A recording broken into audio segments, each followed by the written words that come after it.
going to work on tonight or look at tonight is to look at an overall theme of Sefer Shofetim.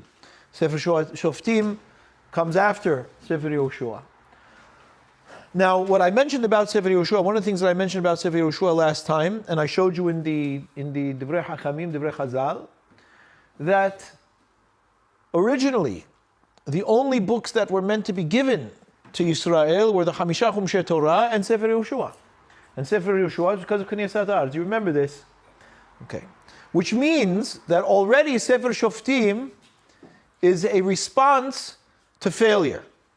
Right? In other words, when I say the only books that were meant to be given was the Hamisha Chumshei Torah and Sefer Yehoshua, was given that everything was running well, Klal Yisrael were following what they were supposed to, the brit between them and HaKadosh Baruch Hu was functioning, there would be no need for any other of the Sfarim. Sefer Shofetim is already extra.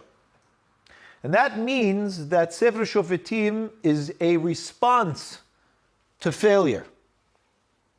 And there is almost no book in the entire Torah, in the entire Tanakh, that has such consistent and constant failure as an integral part of the book.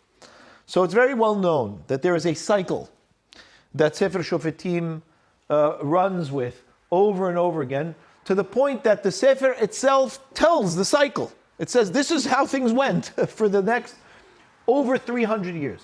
So from the death of Yehoshua until the crowning of King Shaul, of Shaul HaMelech, is over 300 years. Yeah? And that's, consider that. That's a significant amount of time, right? Where, the British Jews are in this country for about that period of time, right? More or less. Yeah? So we're talking about from the 17th century until today. It's a long period of time. There's a lot can happen in that time. And we're essentially saying that this is the period of what we call the Shofetim. And the cycle is as follows. Klal Yisrael, Bnei Yisrael, the Am, they follow Avodah Zarah. They get distracted. Why do they get distracted? We're going to look at what's the problem, but they get distracted. They follow Avodah Zarah. HaKadosh Baruch Hu gets upset. He pulls away. He delivers them into the hands of the Goyim of whom they are worshipping Avodah Zarah. The Goyim bother them, subjugate them, persecute them, cause them all kinds of problems, to the point that all of a sudden then they remember really who should they be talking to? HaKadosh Baruch Hu. They call out to HaKadosh Baruch Hu. HaKadosh Baruch Hu listens, saves them from the Goyim that are oppressing them, sends them a savior, usually in the form of a shofet. Now we have to understand also what that system is. What is this shofet? Why is there a shofet? Yeah, we can talk about that, right? But in the form of a shofet, the shofet is able to either liberate, fight a war, deal with the problem, get the people back on track and focused. The shofet rules, leads for a particular period of time. It changes. It could be anything from a few months to 40 years, right? There's all kinds. And the truth of the matter is there's very colorful Shofetim during this time. We have all kinds of personalities, that are leading Bnei Israel at this time. We have Dvorah, a Neviah, right? She's a woman. She's a prophet. She's leading Bnei Israel. She wages a war. She kills Israel. She's very powerful. And what does it mean that she's the Shofetet? Again, we'll have to talk about that. You have people like Shimshon HaGibor, right? Shimshon, this is, a power lifter. He's picking, gates of a city up and carrying them up. These are not our run-of-the-mill Gedolei Ador, that you would imagine in the Gedolim cards. Yeah, these are not the people that you normally... It's a very interesting period of time. Yeah, very interesting. Yiftach HaGiladi is the son of a woman who's not supposed to be his mother. All kinds of issues. It's a very colorful time. And what happens is that the Shofet runs things for a while until the same thing starts to happen.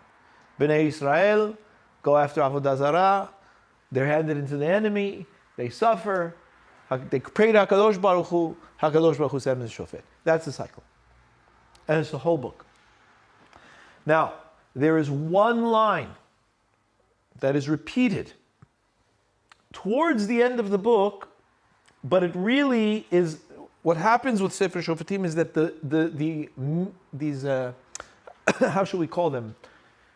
These severe stories, heinous even stories, are told at the end of the book that according to our Mesorah, Chazal say really happened early in the period. But they're put at the end of the book to close the book. And they begin and end with the following pasuk. Over and over the pasuk is brought. Bayamim ahem. In those days, en melech b'Yisrael. There was no king in Israel. Ish hayashar be'einav ya'aseh. Each man did what was upright in his eyes. Now it's very important to recognize, it doesn't say each man did whatever he wanted. It doesn't say that.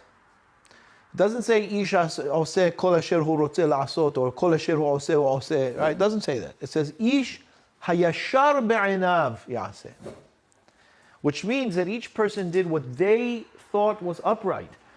Which does mean that people during this period of time, 300 years, right, and give or take, were searching for what was right.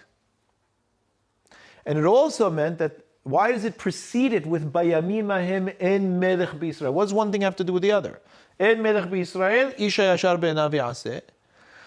Because what would it mean if there was a melech, right? And this is very important because the trajectory of the book, this is the first thing that we have to get, right? Is we are moving towards Malchut in Sefer Shofetim. We are moving towards monarchy. And the monarchy means that there's a united kingdom, right? Essentially, there is a united kingdom. And at this time, in Sefer Shofetim, there is no kingdom, and it is not terribly united. Everybody's doing their thing. There is no cohesive whole. Right? So that's very important for us to remember. Very important for us. And that is essentially sets the theme for the situation over here. So that, coupled with what I said earlier, that this book shouldn't have been written if there was not failure, means that Yehoshua left things unfinished. The book of Yehoshua does not end with a bow on top of it and everything, clear and sorted. It's not sorted. One thing that happens at the end of Sefer Yehoshua, which is astonishing, we mentioned this last time, is HaKadosh Baruch Hu says to Yehoshua, he says, Yehoshua, ata zakanta, bata bayamim, you've grown old, you have come of days, which we saw last time was a problem. That's not a problem when it says it with Avraham Avinu. Ve'Avraham zaken ba bayamim, right? That's a pasuk that we say of Avraham Avinu. And on that parasha, we read about David HaMelech that says, Ve'hamelech David zaken ba bayamim. That's why we read that haftarah, because that's similar, right? They're old, they've come of days. But those are complements to Avraham and David HaMelech. They have lived a full life. They are elders, and they are wearing all of their days. For Yehoshua, it's not a compliment. And he's the only other one of whom it is written, Zaken ba bayamim. Why is it not a compliment for Yehoshua? Because the way that we are introduced to Yehoshua is Yehoshua binun na'ar. Right? Yehoshua, this is in the Torah. Yehoshua binun na'ar. Yehoshua binun was a youth. Chazal say youth, he's 50 years old at the time. What youth? This was how Yehoshua was. He was exciting, he was ra'anan, he was always enthusiastic and rejuvenated and so on. For HaKadosh Baruch Hu to say to Yehoshua binun na'ar, zakanta, bata bayamim, was not a positive.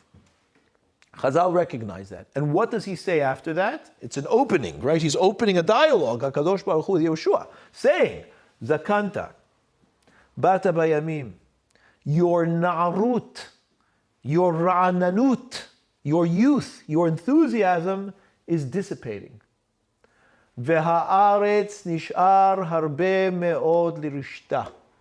That's the next line that HaKadosh Baruch Hu says. And the land is still left exceedingly unconquered. What does that mean? Well, that means that there are plenty of other nations. That's plenty goyim. What does the word goy literally mean? Nation. Right?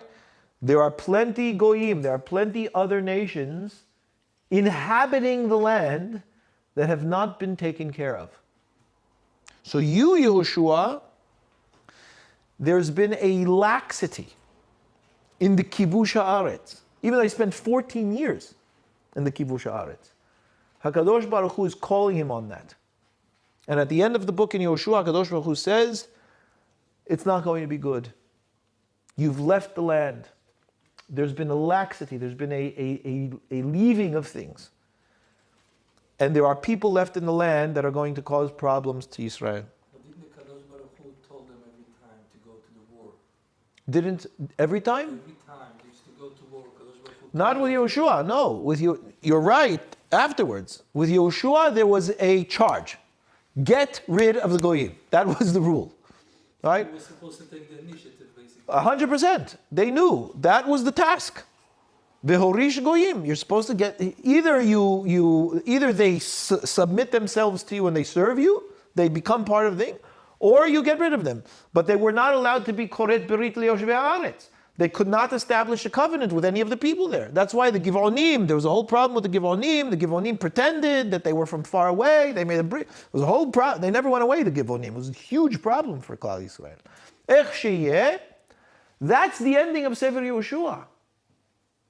So I want, before we start to talk about Shofetim proper, let's have a look at what HaKadosh Baruch Hu says in the Torah. That's why I want you to have a chumash if you don't have the pages. But if you have the pages, it's enough. This is B'midbar Lamid Gima. And HaKadosh Baruch Hu, through Moshe Rabbeinu, right, is talking to the people and saying, look, this is how it's going to be for you in the land. V'horashtem et haaretz. You shall inherit the land. V'shavtem ba. And you will live in it.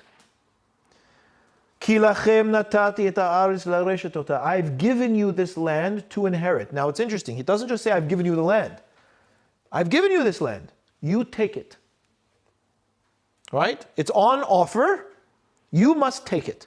And that's what lareshet ota means, right? Bo orshu et haaretz, it says in the pasuk. Come in, inherit the land. So that means that the inheritance is not passive, it is active. It means that the people need to actively engage in taking their inheritance of the land. V'itnachaltem et haaretz begoral. As we mentioned last time, how did the land get divvied up? Lottery. I spoke all about the lottery last time. Each to its families. For the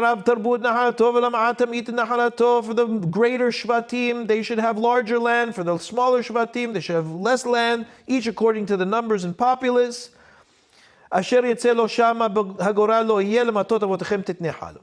Each one get his portion, the area in general of the land, and then you draw the borders based on the size of the Shevet. And then there's this. If you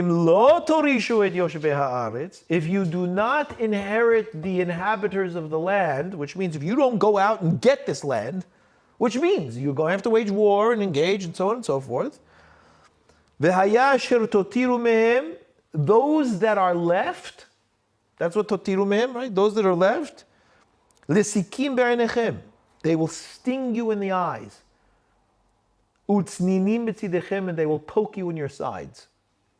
Which means they're going to be a problem for you. You will not simply sit securely and steadfastly. They will always nudge you. Right? Sound familiar, right? I mean, it's very, very much. But that's what I'm saying. They're going to be a problem for you. V'tzaru etchem. Then it's going to cause you distress. So, tsar literally means they're going to oppress you. Right? They're going to make your living narrow in nature. On the land upon which you are living. Right? And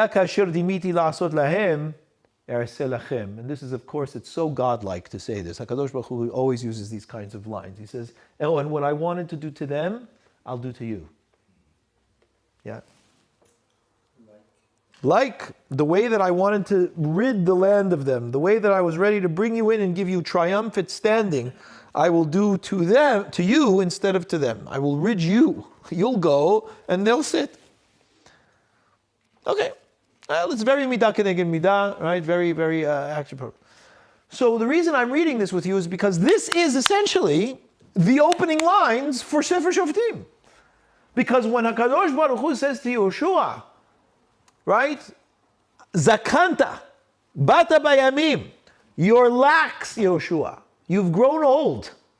You are no longer the nar that is ra'anan and fighting to be able to go morish.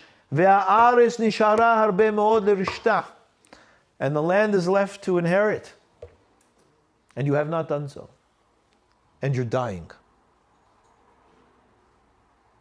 That is what gives birth to Sefer Shofetim.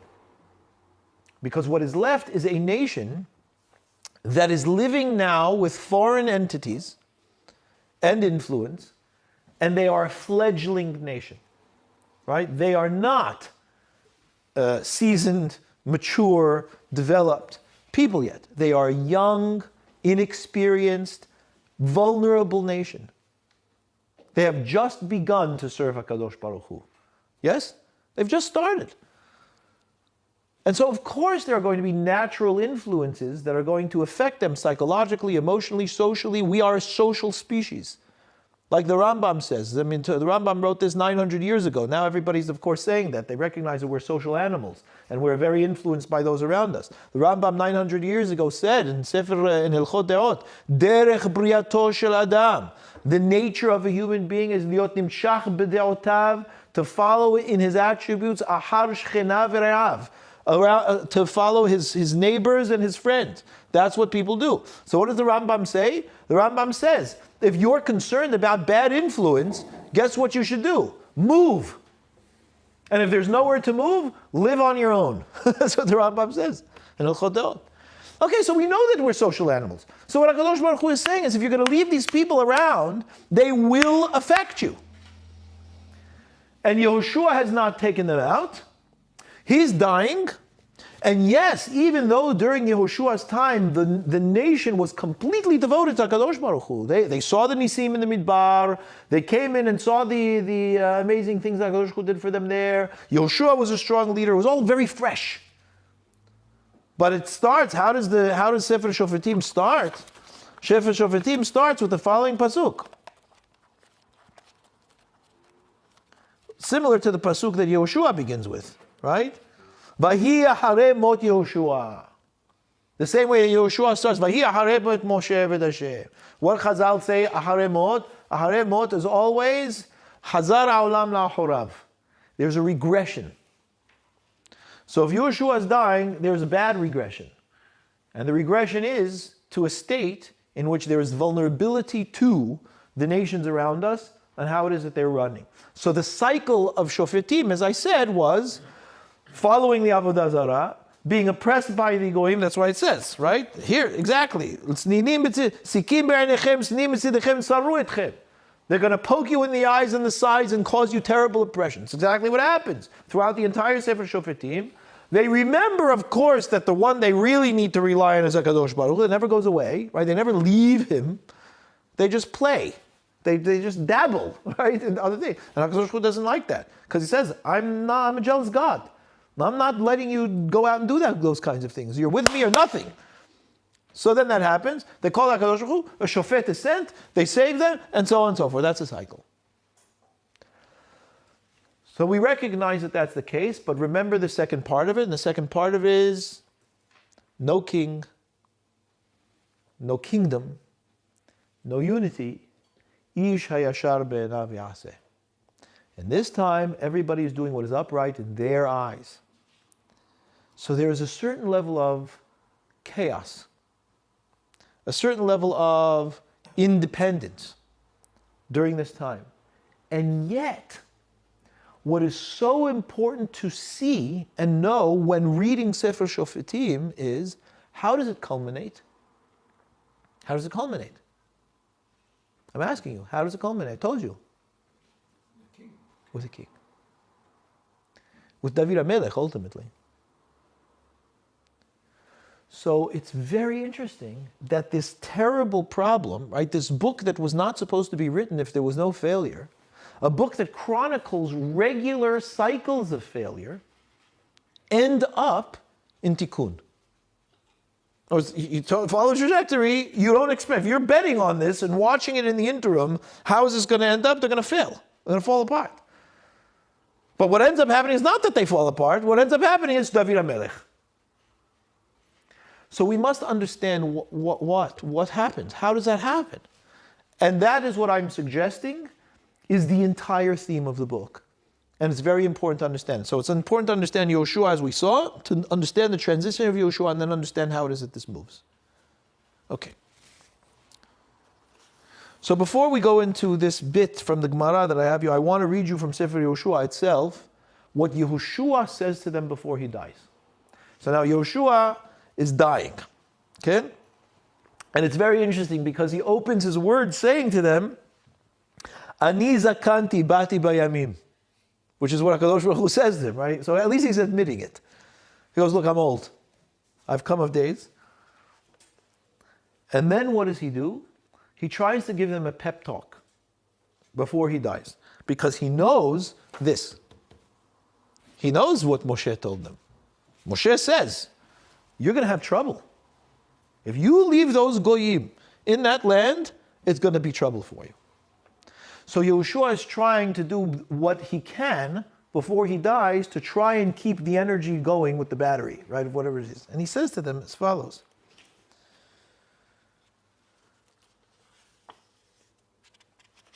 Okay, let me read it for you.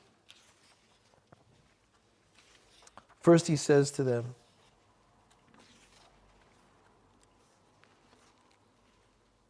I lost my page. Ken.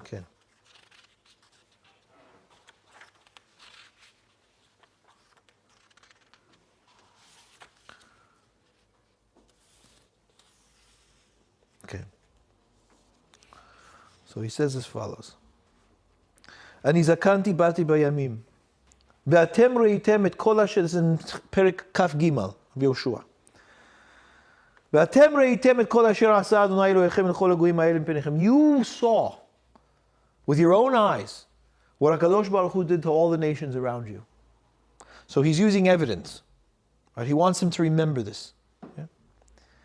ראו, see, he says, right? See this in front of you.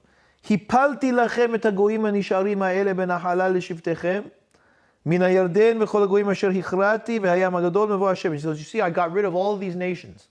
So he's focusing on the positives. Look at the nations that we did get rid of, right? Those guys. ואדוני אלוהיכם הוא יהדופם מפניכם והוריש אותם מלפניכם ורישתם את ארצם כאשר דיבר אדוני אלוהיכם לכם. And he says, but the ones that are left, HaKadosh Baruch Hu will help you get rid of them. Do it. So now Yehoshua is saying to them, don't be lazy. Don't, because I'm dying and things are changing, just relax. Because what happens? When you have enough, people tend to settle, right? As long as you've got enough room to live, and they've been pushed out again enough, and we can build a wall or whatever, enough. It's fine, we can relax, we can go back about our lives. And what Yehoshua is saying is no. V'hazaktem me'od. He's saying you guys have to be very strong about this.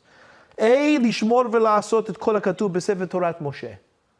Do everything that's written in the book of Moshe, in the Torah. Number one, Lebilti sur mimenu yaminu small. Do not veer from the book of Moshe's Torah, right or left. Hold it. So that's the first thing he says to them. Saying, conquer the rest of them and hold fast to the Torah. That's what Yeshua. Lebilti bo bagoyim ha'el hanisharim ereitechem. Don't let the goyim that are left come into you. What does that mean? You better watch your associations and social interactions. Ubshem Eloheim lo tazkiru. Do not mention their gods. Don't speak of them. Lo tashbiru. Don't swear by their gods. Lo ta'avdum. Don't serve their gods. Lo tishtahavu lahem. Don't bow to their gods. Now already, you know when you tell a little kid, don't do this, right? They're going to do it. That's a big problem. But Yehoshua has to say it. And why is Yehoshua saying it? Because he knows. And he wants his voice to be ringing in their ears when they do all of this. Because they do this again and again and again and again, and he knows they're going to do it. He wants them to hear his voice telling him not to, because he knows it's happening. Ki im b'Adonai Elohechem tidbaku. Only by God, Lord your God, HaKadosh Baruch Hu, only to him you cling. Kasher asitem ad hayom hazeh, like you've done until this day, which they have. There's been no avodah zarah all the time of Yehoshua. He's dying now, and he's worried. And if you do that, God will get rid of major nations in front of you. He'll wipe them all out. Be very careful with your souls, he says, with your spirits, to love God.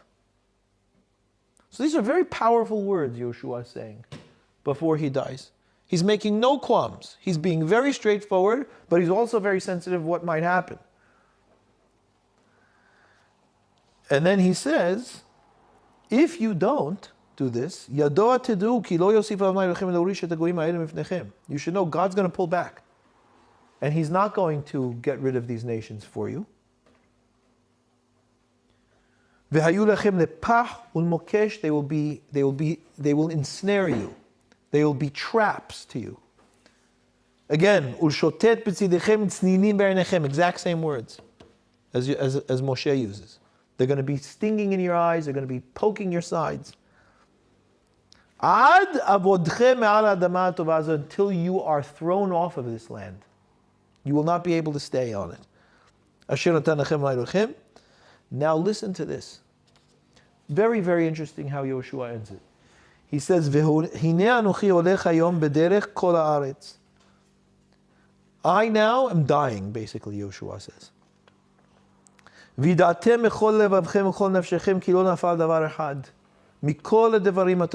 must know in your heart and in your soul that there's not one thing that God said he would do that he did not do.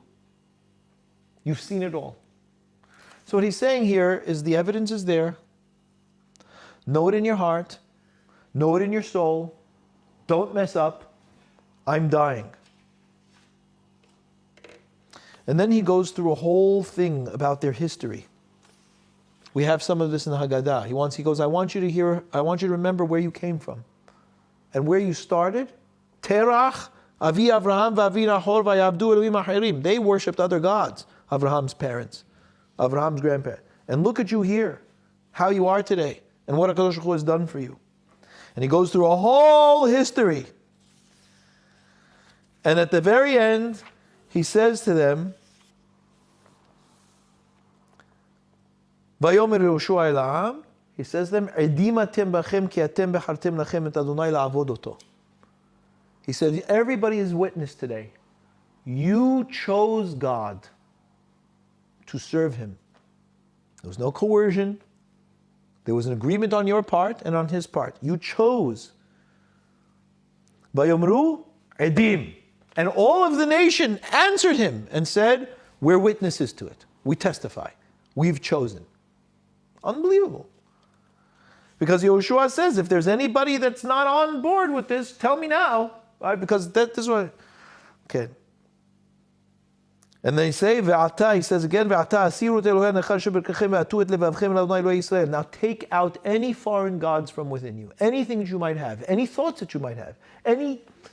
Get rid of it, he says to them. Vayamru ha'am el Yehoshua. And this, after this big pep talk that he gives them, there's a huge rally. Everybody's in fervor, with the whole thing that Yehoshua said. They all say to him, Et Adonai Eloheinu na'avod. We will serve the Lord our God, HaKadosh Baruch Hu. Ubkolo nishma. And we'll listen to his voice. Vayichrot Yehoshua brit. Yehoshua establishes a covenant. Another covenant. Bayom ahu vayasim l'chok b'shpat b'shchem. And Yehoshua dies. And what happens? Sefer Shofetim happens. That's what happens. So how does that happen? Right? So the important thing to recognize, first of all, how does this happen, is these are things because of the nature of human beings. It's like Yom Kippur. You're in the Neilah of Yom Kippur. You've been through the entire day. I mean, if it matters to you, there's an Neilah of Yom Kippur. You're there the entire day. It's a spiritual and uplifting day. You've come to this beautiful, this shul is packed, right? Everybody's gone through the whole entire thing, and you feel like, I can do this. I can do this. I'm changing tomorrow. I'm doing, I'm moving, I'm going to keep it. Yeah, and then, okay, it doesn't hold all the time, right? And then you're back the next Yom Kippur and you're feeling, okay, but that's the human condition. That's why you need Yom Kippur every year, because it's not, you don't just do it once. This is the way that we are. It's like, so the way that we kind of live our lives is, as we say, is, one step forward, two steps back. And that's what's going on here. So it's very interesting. Take a look at the papers if you see. Avodah Zarah, Kafhe. Rabbi Shmuel Bar Nachmani Amar Zeh Sefer Shofetim. What does it mean, Zeh Sefer Shofetim? I'm picking this up in the middle of a discussion in the Gemara. The Gemara is having a discussion. It says Sefer HaYashar. It refers to the Sefer HaYashar, the Nevi'im. They say, what is this Sefer HaYashar? Sefer HaYashar literally means the book of the upright, the book of the straight. So they have all kinds of opinions. Some say it's Sefer Bereshit, because it says Avraham, Yitzchak, and Yaakov are Yesharim. Balak says Tamot Nafshi Mot Yesharim. Who are they? Avraham, Yitzchak, Yaakov. One opinion is, Rav Shmuel Bar Nachmani, Zeh Sefer Shoftim. He says that's the book of Shofetim. Ve'amai karu le Sefer HaYashar. Seems a very strange Sefer to call the Sefer HaYashar, right? This is the book of the straight and the upright, when there's constant Avodah Zarah going on through the 300-year cycle. He says, because it says, Bayamim ha'em, in those days, En melech b'Yisrael, Ish HaYashar be'enav yaseh. In those days, no king, everybody was doing what was upright in their eyes. Which meant, and this is Rav Shmuel Bar Nachmani is saying, there was a search for what was Yashar. It was a very unguided search. It was a very chaotic search. It was a bunch of trial and error, but the motivating element of the time was Yashar. They were looking for what was Yashar. Very interesting. So that's what goes on. And it happens with a lot of kind of falling in the wayside. Have a look at the next Gemara, which is also a major thing that tells us about Sefer Shofetim and the time of the Shofetim. It says in Bava Basra Tedvav, Amar Rabbi Yochanan, Mai dichtiv vahi bimei shefot hashofetim. What is this pasuk? This is the opening of pasuk for which Sefer? Who knows? Not Shofetim. Vahi bimei shefot hashofetim. Which Sefer is that? It's the opening line of what Sefer? Root. Correct. It's Megillat Ruth. Boaz. Boaz was one of the Shofetim according to Chazal. Ivtzan, the Shofet, Chazal say was Boaz. So it says this is a story that happened bimei shefot hashofetim, which simply means in the days that the Shofetim judged. So Chazal say it's a double usage, right? Could have just said vahi bimei shofetim, but it does say bimei shefot hashofetim, in the days that the judges judged. So there's a bit of a redundancy there. Leave it to Chazal. Chazal never leave something like that without dealing with it. And they say, what does it mean? Bimei shofetim, shefot hashofetim, dor sheshofet et shofetav. It says, you know why it says Shofot Shofetim? It's not that the judges judged. It's that they judged the judges. Meaning it was a time in where nobody was safe, essentially. It was a time in where there was such a decentralizing of authority that everybody, based on the Gemara, again, based on the Gemara that we just saw in Avodah Zarah, that everybody's trying to look for what's upright, that there was a great deal of confidence that people had in saying, we're going to figure this out. So you're the judge? Who said you're the judge? Maybe I'm the judge, which is a very Jewish thing to do, right? But to what level was it like that? It says that the ambience, the nature of that era, which is a 3-century era, right, in various modes, but the overarching nature of the era was Omer lo tol kisami ben einecha. If a person said, no, it should be ben shinecha, not ben einecha. It's a mistake. If a person said, you have something in your teeth, you put it on the teeth, they wouldn't respond, thank you very much, sir. What they would respond with is, tol korami ben einecha. Take that wooden plank out from in between your eyes. Now we call it in America a 2x4. You call it 2x4 here? No, because we use still imperial measures, right? So take the 2x4 out from in between your eyes, which is essentially saying what? You're telling me I have a problem. Your problem is 3 times bigger than my problem, right? Yeah? It's the pot calling the kettle black, essentially, is what it is that they're saying. A person, you'd say to a person, "Kaspecha haya lesigim," you know, your silver is turned to dross, they would say to somebody. "Sov'echa ma'ul b'mayim," all of your wine is full of water. What is it saying? It's saying there was no central authority. There was no overarching establishment of this is what it is that we do and this is how the leader leads. The nation was in a state of trial and error and disarray, trying to find their way. So you can ask, well, how does a nation come out of that? And yet I'm pointing out to you that it ends with a malchut. It, for all intents and purposes, ends with a Mashiach. Because what is Mashiach if not a Melech Mashuach? David HaMelech says, he refers to himself that way, because he had a problem, David HaMelech. David, when he became king, remember, the crown is not enough to establish authority.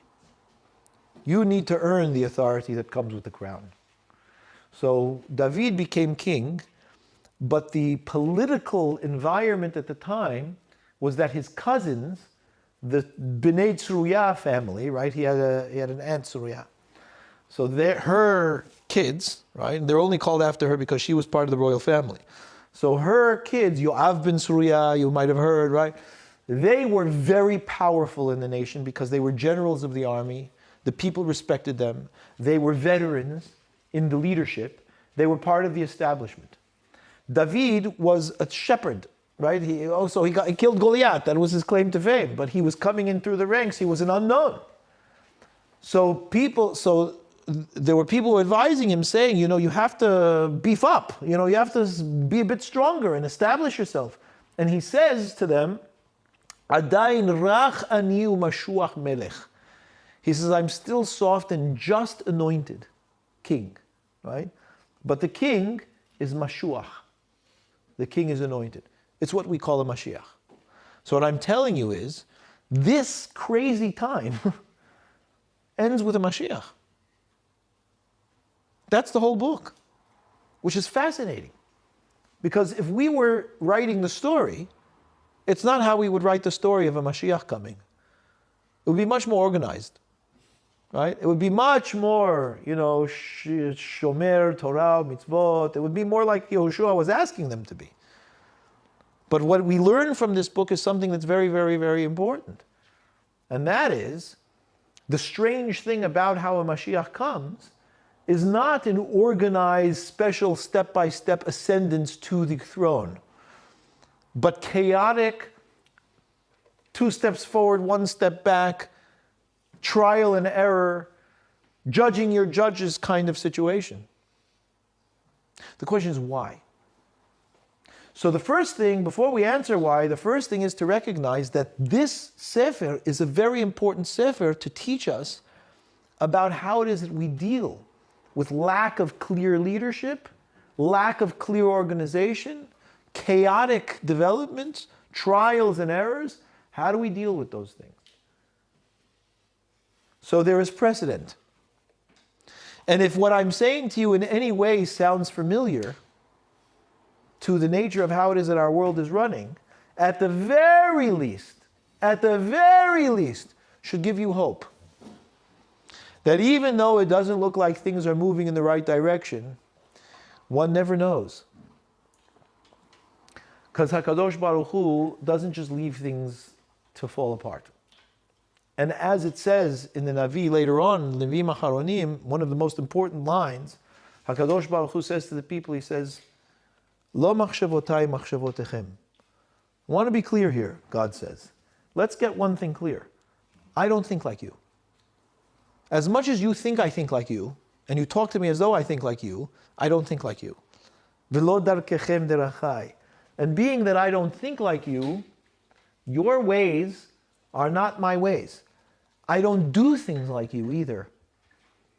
So when you think that things should go in a certain way, and things should follow a certain trajectory, and a certain pattern, and a certain order, shkoyach, but it's not how I do things.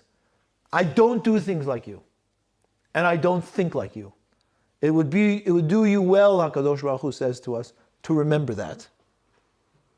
And it's not yours to be able to follow exactly how it is that I'm running everything. It's yours to be able to be faithful to the relationship that we have and the brit and covenant that we have, that I will bring you there.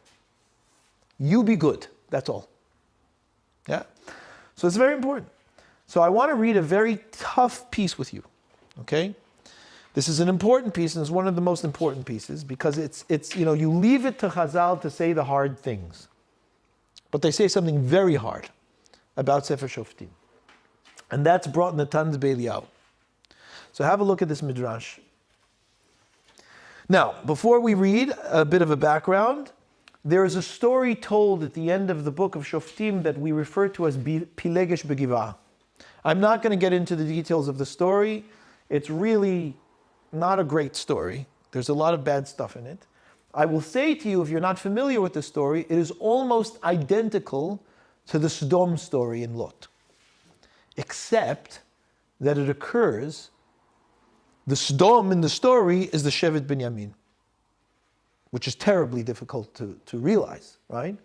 That the role of Sodom in the story told in Sefer Shofetim is not Sodom, it's our own Shevet. It's Shevet Binyamin. And they essentially act as the people of Sodom act. And worse.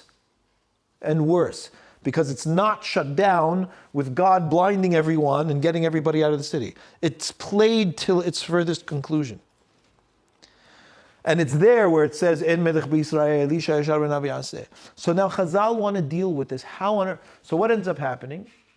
The rest of Bnei Israel, of the Shvatim, go to war with Binyamin because they are outraged that things could get to this point in Klal Yisrael. And they end up killing 70,000. It's a civil war.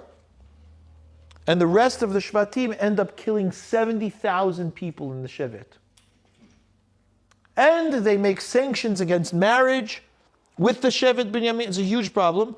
Interestingly, and I'm telling you, the Mashiach comes out.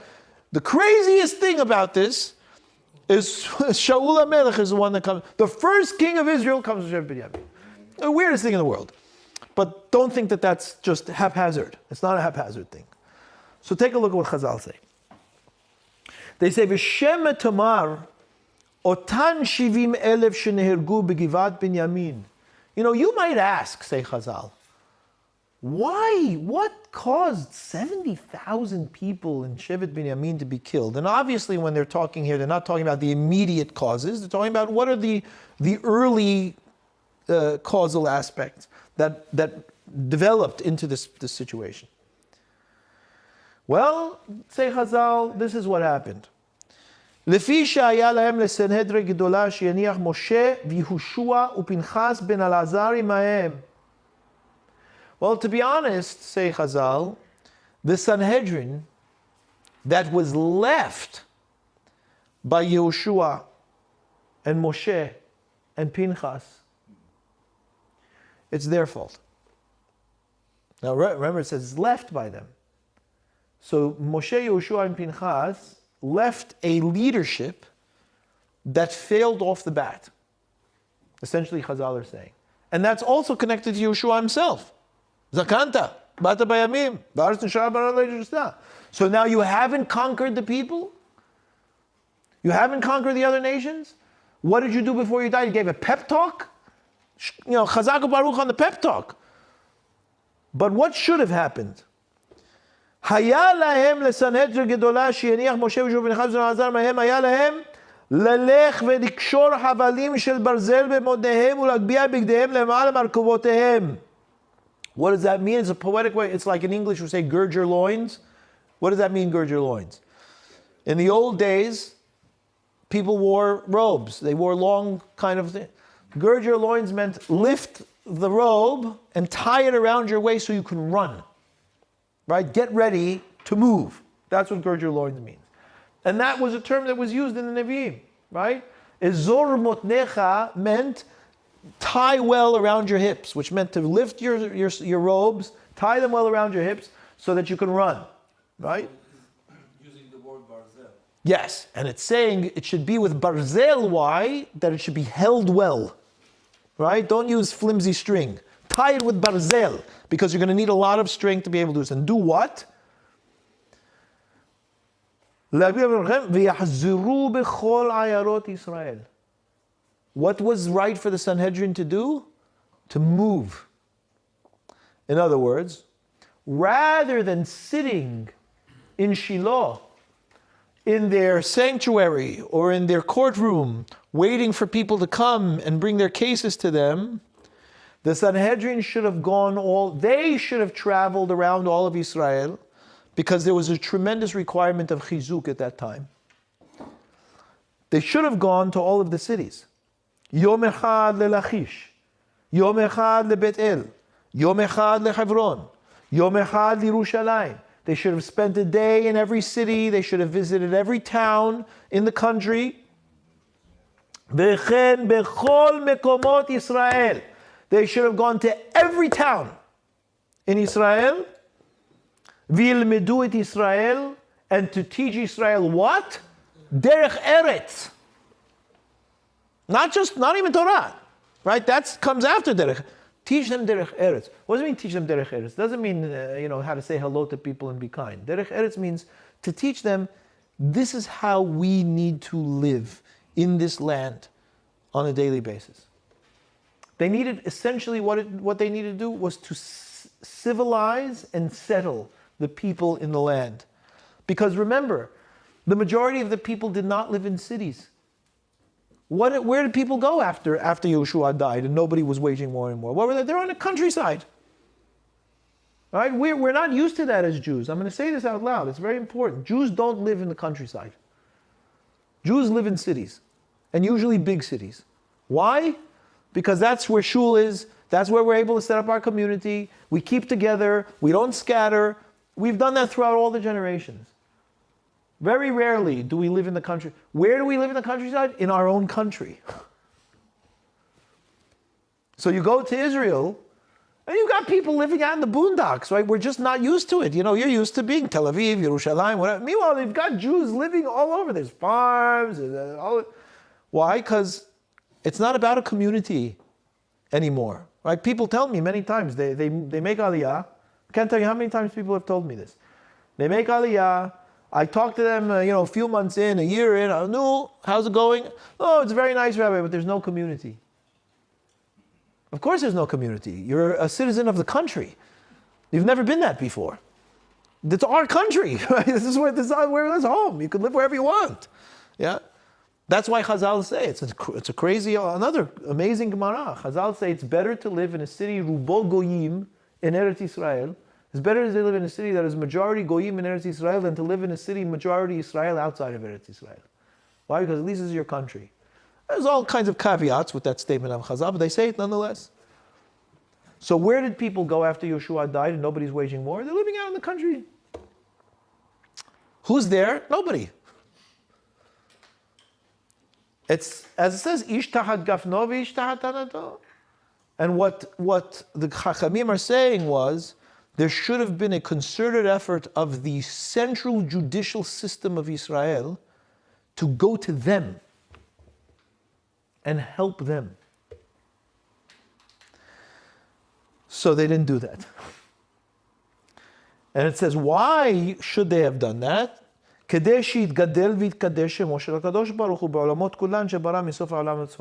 very major thing to say. You teach them Derech Eretz, and what would that have done? It would have sanctified and made HaKadosh Baruch Hu's name great in all of the worlds that He created. Why? Why? Very simply, why? Because if Am Yisrael is living B'derech Eretz in their own land, that's the goal.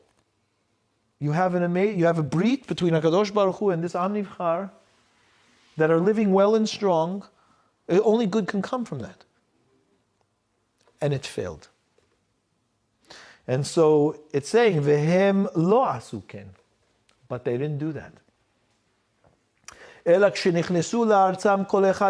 Rather, when they came into the land and finished the wars with Yehoshua, everyone said, Nichnas lekarmo veleyeno. They all sat in their vineyards and under their trees, ulsadehu, in their fields, ve'omruim shalom alecha nafshi. Shalom alei nafshi. I can relax now. Relax now. Why? They They didn't want to have to exert too much. They spent 14 years fighting. It was time for peacetime and relax and so on and so forth. Kach shanu hachamim ha-mishnah. Indeed, though, the Hachamim said in the Mishnah, Heveh mema'et be'esek v'asok b'torah, v'heveh shfal ruach. Don't spend so much time working your fields and doing all of the business. You do need to learn. You need to learn Torah. Now, it's very important. I want to pause here for a minute. It doesn't say everybody should sit in kollel forever. No, it's important to understand that. I'm not making a statement for or against. I'm simply saying that's not the point of Chazal here. Why are they saying that you have to learn? Because as Chazal say, Lo ha-midrash ha'ikar, ela ha-ma'aseh. There's no mitzvah to be a Talmid Chacham in the Torah. There's a mitzvah to do the mitzvot of the Torah and the Halakha, and in order to be able to do them, you need to be a Chacham. You need to know them. It's required to learn them. So Talmid Chacham is a person who really understands and knows them. And it's very important. So Klal Yisrael needed to spend time learning. They didn't. They didn't. And they needed to spend time being shfal ruach, which means that the more that they learned, the more they would understand their goal in life and the reasons for their being. And then they wouldn't have followed so easily the Avodah Zarah and the other Goyim, and so they would have had a very strong sense of identity that after the death of Yoshua was terribly vulnerable and needed to be supported. We learn a huge amount from this just in terms of what it is that we need to do in terms of. Of course they did, but it was the hard way around. Okay? And then what ended up happening? It got to the point that you had literally a Sodom situation in Shevet Binyamin. That's how bad it deteriorated. To the fact that they felt that they could do this. וכשעשו בני בנימין דברים מכוערים, when they did these ugly things, ודברים שאינם ראויים באותה שעה, and things that were not fit to be done at all, באותה שעה ביקש הקדוש ברוך הוא להחריב את כל העם. הקדוש ברוך הוא wanted to destroy the entire world at that time. How horrible that his own nation should come to this level. He destroyed Sodom pretty badly. אמר הקדוש ברוך הוא לא תוריד את ישראל. Why did I give them Eretz Israel? said הקדוש ברוך הוא. אלא כדי שיקראו וישנו ויעסקו בתורה. I gave them that they should be able to engage in Torah. Why to engage in Torah? כי היא חוכמתכם ובינתכם לעיני העמים. As it says in the Torah clearly. Why Torah? That's your wisdom and your intelligence amongst the rest of the world. It's what lets you be you. If you don't learn and understand, how are you supposed to be able to live appropriately? That's why learning is so important. Okay. Amazing thing that it says over here. See, it says, דבר אחר, אמר הקדוש ברוך הוא, לא כך כתבתי בתורתי, אף על פי שאין בהם ישראל דברי תורה, אלא דרך ארץ בלבד. הקדוש ברוך הוא says, even if they didn't learn, even if they were just good human beings, even if they had normal derech eretz among them, יקוים בהם בישראל כתוב, still, you know what would have been happening with them? As it says in Vaikra, ורדכו מכם 500. 5 of you would chase after 100 and they'd run away from you. That's I would still be with you. We just had derech eretz. Not Sodom v'Amorah. 100 מכם רבבה ירדוף. 100 of you would chase 10,000. That's just if you are living good, whole human lives. We'll work on Torah. I still would do that for you. So this is huge. And what is it saying? So look at the very, very, very end. Umi harag kol eleh. At the very end, right? The last 3 lines. So who killed all of those people after all of this development? Heve omer lo harag otan ella hasanhedrin gedola. Who killed them? The Sanhedrin. Only Chazal could say that. But that's what they say. Who's ultimately responsible? That's fascinating. So now we have to recognize a few things, right? And I'm conscious of the time, but it'll give me 10 minutes. One is, Lo yitosh Adonai amo v'nachalato lo ya'azov, which means HaKadosh Baruch Hu is locked in like we are. Lo yitosh Adonai amo, HaKadosh Baruch Hu will never leave and forsake Israel. Nachalato lo ya'azov, he will never forsake us. But it doesn't mean that everything is going to be well and strong and developed. Because if we pull back, he pulls back, and things will get to where it is that they need to go. That's not a question. But it will be chaotic and difficult and painful and oppressive. And the learning will happen through trial and error, which is another way to learn. It's called the school of hard knocks, right? That's what happens. The reality is that more often than not, that's how it happens. So it's important for us to be able to approach the Sefer that way and to recognize it in its broad sense, right? What led to the Sefer being written in the first place, to the times of the Sefer following the way that they did, and to where do they end? So it's the Yehoshua and Moshe and the laziness and the lack of conquering and the lack of assertion of establishing ourselves well and strong from the very, very beginning and keeping that momentum running for the vulnerable development. There's a missing of that at the beginning, but also remembering that where it does end up is Mashiach. And for us, I believe there is no Sefer that is more applicable to our times now than Sefer Shofetim. Because it's, look at what's going on out there. It's all over the place. It's all over the place. And still, you're going to ask any one of them, anybody, you pick any Jew, and they're going to tell you, I'm doing not what I want to do just because I want to. No, this is what's right. Okay, shkoyach. Whatever it is, it's not just political correctness. You're going to ask a Satmar Chassid, right? You're going to ask him, what is the right thing to do? You're not going to ask him, why are you doing this? He's not going to say, because I want to. Because I feel like it. This is the right thing to do. I'll prove to you why it's the right thing to do. You ask a Reform Jew, right? What are you doing? They're going to tell you, this is what's the right thing to do, and I'll prove to you this is the right thing to do. Right? Okay, shkoyach. So you say, well, he's proving, I'm proving, we're proving, they're proving. Whatever it is, at the end of the day, en melech b'Yisrael. That's the whole point, right? Everybody's asking Mashiach, Mashiach, Mashiach. What is Mashiach? It's Melech, Melech b'Yisrael, Melech b'Yisrael. Isha yashar be'enav yaseh. So, it's important to be able to recognize, A, what brings us to this. Very important to recognize. And B, where's the trajectory going? Which is very important for the ultimate hope of the people. Lo yitosh Adonai amo menachato lo ya'azov. One must never forget that. Because that has been proven over and over and over again in history. Casualties? Oh, you bet. Oppression, difficulty, persecution? More than we care to have. But we're here. And we're still going. And there's still a trajectory. And the interesting thing about the nation of Israel, about the Jewish people, is that our future is still left untold and uncertainties as a people. We recognize that that's part of what it is to be us. So who are these Shofetim? I said, right, we have to understand, who are these Shofetim? The Shofetim are the heads of the court. Which means that until a Melech comes around, how are we governed? We're governed by the Supreme Court, by the Chief Justice. Which is fascinating. It's fascinating. That means that essentially at the core, right, when we're running on our own, right, when we're trying to figure things out on our own, what is it that holds us? Law. The fact that we can self-govern with the law of the Torah and we understand how to be able to engage with it. So the leadership of Israel for the majority of this period of time is the Chief Justice. Who is the Chief Justice? It's very interesting people. I mean, Dvorah Neviah, she's the Chief Justice of Israel. She's the head of the Sanhedrin. You understand? I mean, the rarest of things. I mean, this doesn't happen all, but there you go. She's judging. She's shofetet. She's paskening.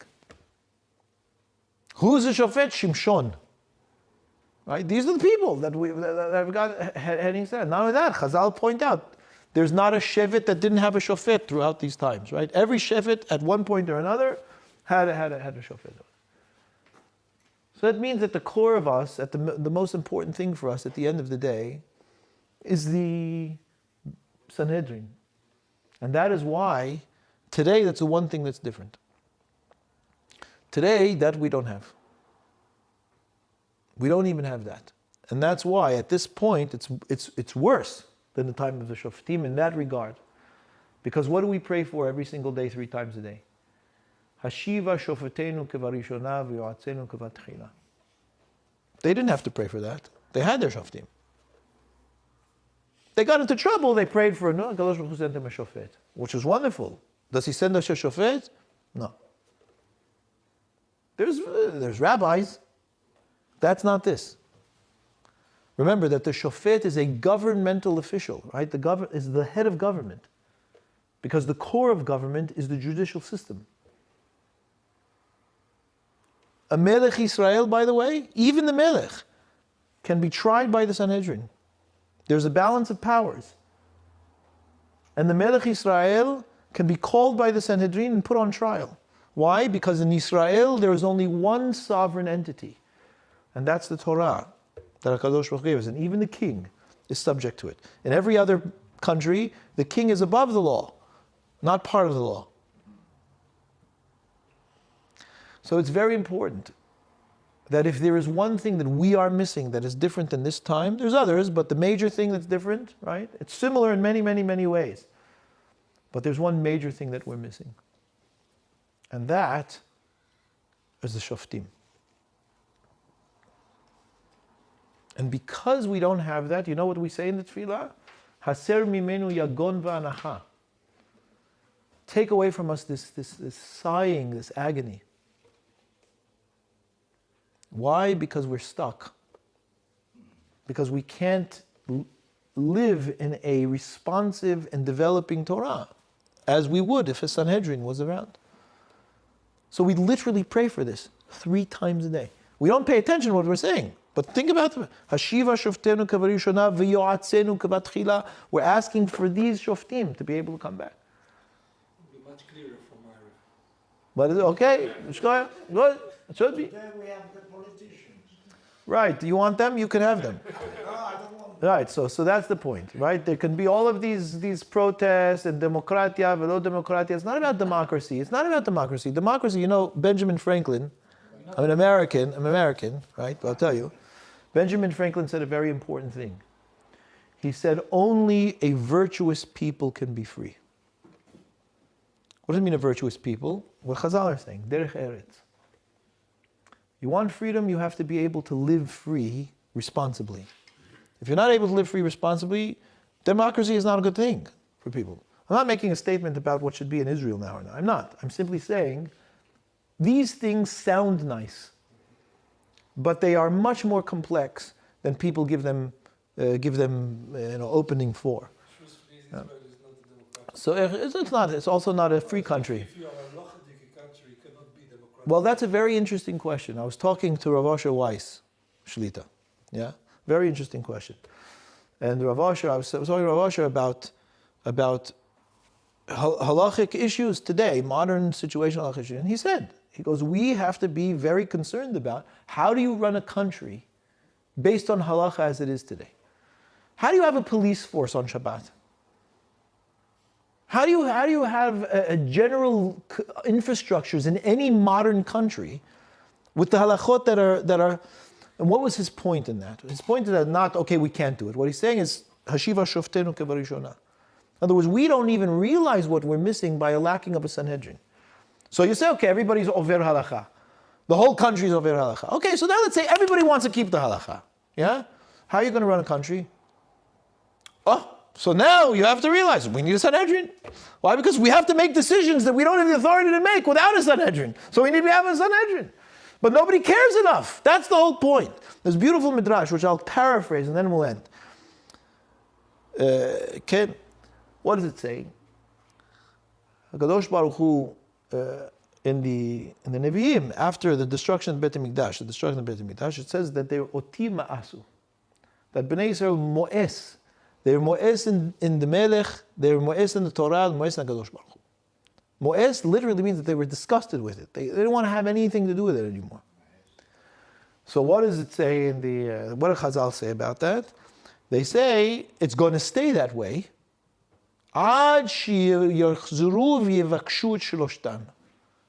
Bnei Israel get to a point in where they ask for them to come back. We're not at that point yet. but it's close. It may be another 200 years until we get to that point, which is a small amount of time for our people. It's a blink of an eye. After everything I tell you, they're going to survive. What, are you kidding me? After everything I said, I failed. The whole thing is a failure. The whole year is a failure. You have to have emunah. Because the truth of the matter is that we shouldn't be here now. The fact that we've survived to this point is a nes galui. It's not a nes nisa, it's nes galui. Al tagid kacha. Asur le'agid kacha.